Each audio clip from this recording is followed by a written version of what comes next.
Chapter 10. I told Gloria Dump everything. I told her how me and the preacher had just moved to Naomi and how I had to leave all my friends behind. I told her about my mama leaving, and I listed out the 10 things that I knew about her. And I explained that here in Naomi, I miss Mama more than I ever had in Watley. I told her about the preacher being like a turtle, hiding all the time inside his shell. I told her about finding Winn-Dixie in the produce department and how because of him I became friends with Miss Franny Block and got a job working for a man named Otis at Gertrude's Pets and got invited to Sweetie Pie Thomas's birthday party. I even told Gloria Dump how Dunlap and Steve Dewberry called her a witch, but I told her they were stupid, mean, bald-headed boys, and I didn't believe them, not for long anyhow.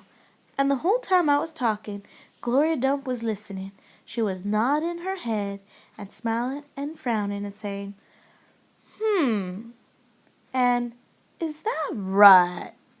I could feel her listening with all her heart, and it felt good.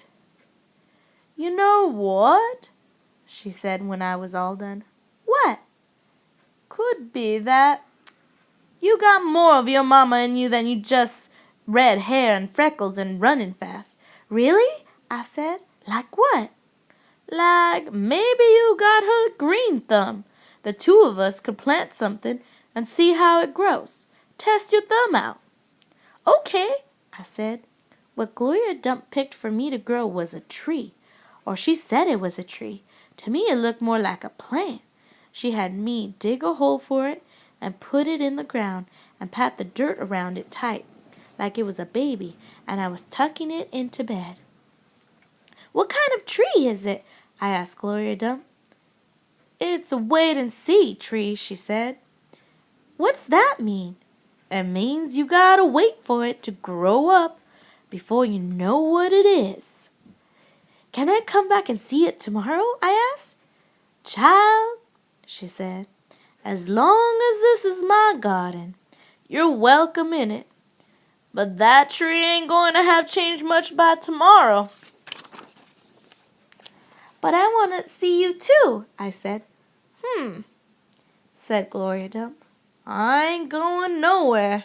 I'll be right here. I woke Winn-Dixie up then. He had peanut butter in his whiskers, and he kept yawning and stretching. He licked Gloria Dump's hand before we left, and I thanked her. That night when the preacher was tucking me into bed, I told him how I got a job at Gertrude's Pets, and I told him all about making friends with Miss Franny Block and getting invited to Sweetie Pie's party, and I told him about meeting Gloria Dump. Winn-Dixie lay on the floor, waiting for the preacher to leave so he could hop up on the bed, like he always did. When I was done talking, the preacher kissed me good night, and then he leaned way over and gave Winn-Dixie a kiss too, right on top of his head. You can go ahead and get up there now, he said to Winn-Dixie. Winn-Dixie looked at the preacher. He didn't smile at him, but he opened his mouth wide like he was laughing, like the preacher had just told him the funniest joke in the world. And this is what amazed me the most. The preacher laughed back.